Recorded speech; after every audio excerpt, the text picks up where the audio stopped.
Assalamualaikum. Welcome to this episode of Islamic Finance at the Capital. With us today is the CEO of As-Salihin Trustee Berhad, Mr. Abdul Aziz Peru Muhammad. Welcome to Islamic Finance, Cik Aziz. Waalaikumsalam. Well, I'm glad to be here to listen to you and to see what we can do. Thank you for appearing. Let's cut to the chase. Right. Can you tell us what is As-Salihin Trustee Berhad is all about? Okay. Bismillahirrahmanirrahim. As-Salihin Trustee Berhad actually is a trustee company set up to look into the preservation of wealth and also at the end of the day distribution of wealth for the Muslim Ummah. So we are actually established basically to look into the needs of the Muslim community, namely in Malaysia. Right. So basically, if I were a non-Muslim, let's say I'm Jack, whatever, if I come in, I say I want to request for your services, you won't entertain me? At this juncture, no, because our focus is more on the Muslims that is in the country. Of course, we can as a trustee company, but we prefer, that is the wishes of the board, to look at the big market outside. 80-90% of the Muslims do not have any estate planning services. I see. So basically, As-Salihin Trustee claims to be an Islamic trustee company. Yes. So what's the difference between an Islamic trustee company and the normal trustee company that we have in the market? Not much difference, except that when you talk of Islamic trustee company, we are governed by two laws, the civil law and the Sharia law. So we go to two laws to actually get our will affected. In terms of, you are looking at the civil law, civil side, looking for the grant of probate, getting out the appointment of the executorship, whereas the Sharia law, we're looking for the certificate of faraid, certification of faraid by the so-called beneficiaries. So basically, in other words, you are promoting the writing of will or wasiat for Muslims, but at the same time, you are also offering other services as well. Right. So wasiat is one of the core products. So what we have also other services that we advise Muslims to take on. Right.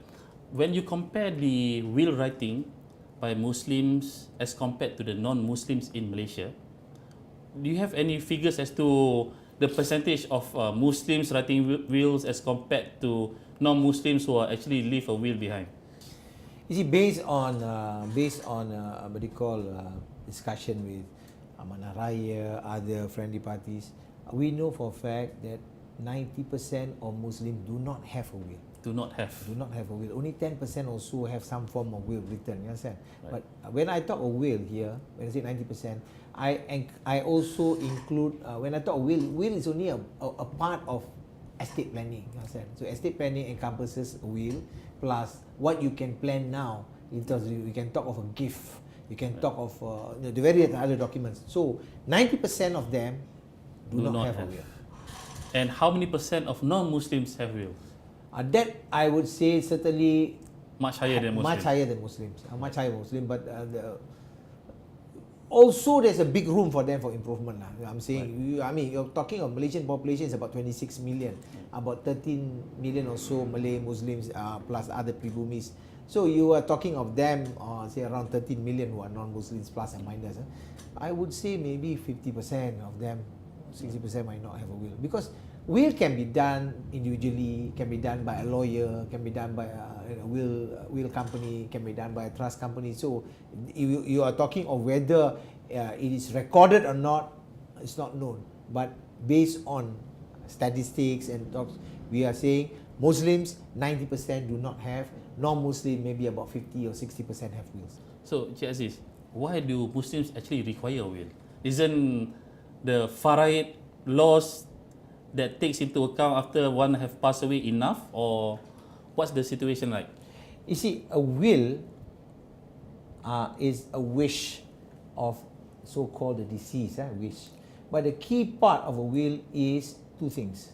One is the appointment of the executor, and that the other part is the administration of it. So you find of administration and distribution. The faraid part comes in the portion of distribution. But without appointment of administration, you cannot look at distribution. So that's the key part of it. In a will, you appoint a trust company or individual, okay, in case I've passes on, you are appointed as the executor of this will to distribute according to the law of faraid or according to your wish. That's what it is. Right, but why is it important? I mean, when you have the faraid, you have the percentage that goes to the brother or the sister or the wife. But why is it important to have the executor for the will? You need somebody to take on the role as an independent person to actually look at how you go about in terms of distribution. See, distribution for Muslim is not the moment the guy passes on, dies, assets is in your hands. You see, remember when you pass on, your assets are all frozen. So you need an executor that is appointed by court to unlock the frozen assets. So you need somebody appointed by court, okay, as-salihin trustee, you're hereby appointed by court on the request of the deceased, that you step into the shoes so that the court gives you the mandate, the power of administrator to call on the assets. It can be as-salihin, it can be individual to call. Then you have the mandate. Without that, you cannot talk of distribution to go according to faraid or otherwise. I see. So that portion comes first. Right. So in other words, you facilitate to make it easier for all parties involved. Correct. What will happen if the executor is not appointed? How long will you said just now, upon a person's death, the assets are frozen. What happens if the assets are frozen? How long does it take to unlock the assets? So let me give you two scenarios. Right. One scenario is without a will. Right. One scenario is with a will. So without a will, if a person passes on, the family must get together. That means, say the beneficiaries are the wife and the children, right? They must get together to actually agree upon somebody to be appointed as the administrator of the estate. That is also a challenge. Right. Meaning to say, sometimes it can be two families, you understand? Yes. So to get them together is also a challenge.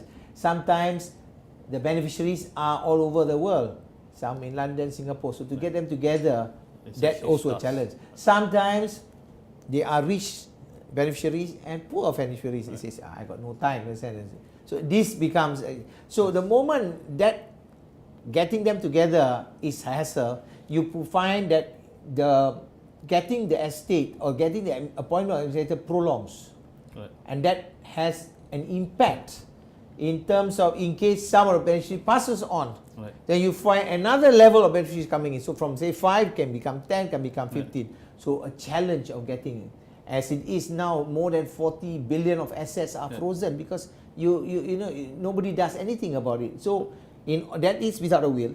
But when you do a will, automatically when the will is read, the executor is appointed, he takes on the role. He doesn't have to get the consent, everything. He takes on the role and he plays the role of actually getting the process done. So in other words, if there is no will, the assets will remain frozen for an indefinite period until all parties can sit together. But when you have the will, you can straight away start the process of administration. In other words, applying to court for probate, then calling on the family. Then the moment the asset, the probate is given, call on the assets, either tabung haji, ASB, banks. So the moment the bank receive a copy, a certified copy of the grant of probate, they will actually give the assets here. So as-salihin will take on the assets, and we look at how do we go about to do it. For Muslim, there are 5 steps before we look at distribution. The moment the grant is probate is given, the moment the assets are called, the first thing we do is we must be ensured that the deceased has a proper burial. Say for example, the eldest son paid for the burial purposes, and we say it's okay, it's a debt of the deceased. Right. So if the son says it's okay, I forgive, I don't want, then so be it, right? The second thing is we look at what are the current debts of the deceased. Current debts means his worldly debts, bank loans, loans to personal, so on and so forth. We will settle it from the assets that we have collected, cash or otherwise. Thirdly, we also see spiritual debts. What do you mean by spiritual debt? Spiritual debts. Kadang-kadang, at times, he has no time to go to Hajj. Right. By the time before he plans, he passes on. Yes. So we do Hajj services for him through a third party. Then we look at his zakat, whether he has settled for the year or not.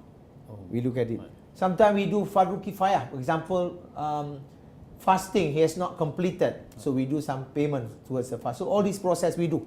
So the debts, worldly and spiritual, will be actually settled by the executor. Right.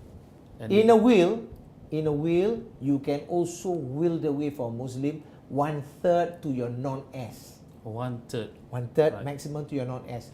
Here non-heirs, we must be clear. Non-heirs are your heirs are your parents are your heirs. Your wife is your heir. Your children is your heirs. Now this is the first level of heirs that you have. So you say, I would like to give to my grandchild, who is not your heir. Sayang sangat, love the grandchild so much. Right. So you say, okay, you can provide a certain amount to your grandchild in terms of some kind of small fund for his education purposes, so on and so forth, for the trustee company to take on and keep. Sometimes you like to give. You see, in my lifetime, I seldom give sadaqah. Right. So I want from To my give. assets 1/3 to be given away for the building of a mosque. So we'll carry out the wishes. All these things are done. Then, for a Muslim, the wives only get 1/8 according to Fara'id. The wife or the wives? The wives get 1/8 divided by how many wives? 1/8 is the maximum for a wife, or many wives divided by 1/8 lah. Kalau What for husbands? husbands, it depends lah. Only one husband. Right. You cannot have many husbands, right? One husband, one time. One time, one husband. Yeah? Okay. So basically, the wife can make a claim which we call hartas pencarian. In the course of marriage, they have acquired assets. The wife can make a claim, either through her physical contribution or to her intangible contribution. Meaning, taking care of the husband, taking care of the children is considered a contribution. She can make a claim to the Sharia court for a certain amount. Or if we have documents that we do here, we call it hartas pencarian document, whereby both husband and wife consent upfront that this particular property I would like to give my wife. That comes first. The balance, only we look at distribution According to the Fara'id. according to the Fara'id or according to the wishes. Now I must clarify here, what do you mean by according to wishes? In a will, you can tell the children, when I'm not around, I wish that you guys take equal portion, right? That is his wish, that is inside the will. Right. When he passes on, when we read the will to the beneficiaries, the children can object to it. No, I want my Fara'id portion. Yes, I see. Right? So if he wants his Fara'id portion, He has Fara'id the comes right. first. Yes. Fara'id comes first. Right. Legally he's right, morally so he's right. Right. Fara'id comes first. This is something that Right. we do lah. Okay. Okay, Mr. Aziz, hold on to your thoughts Yes. while we take a commercial break. All right.